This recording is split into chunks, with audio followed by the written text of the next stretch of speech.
Instagram viral pasta recipe আমিও try করে ফেললাম। আর এটা ছিল রবিবার সন্ধ্যাবেলার ব্লগ। এখন একটু পড়ানোর চাপটা কম আছে, কারণ স্টুডেন্টদের এক্সাম চলছে, তাই বেশি কেউ আসছে না। 8:30টার মধ্যেই পড়ানো হয়ে গেছিলো।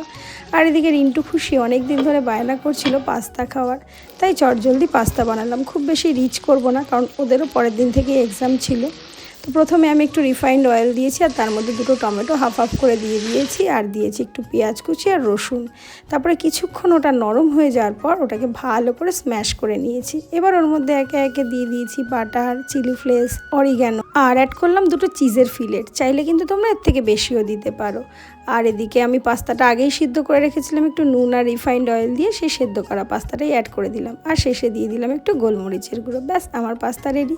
ও আর একটা কথা তো তোমাদেরকে বলতেই ভুলে গেছি, যখন আমি টমেটো আর পেঁয়াজটা স্ম্যাশ করছিলাম তখন কিন্তু ওর মধ্যে একটু দুধ অ্যাড করেছিলাম, নইলে একেবারে শুকনো হয়ে যাচ্ছিলো। দেখতে কিন্তু দারুণ হয়েছে, আর খেতে কেমন হয়েছে এটা তোমাদেরকে খুশি বলবে। তো আজ এতটুকুই, টাটা।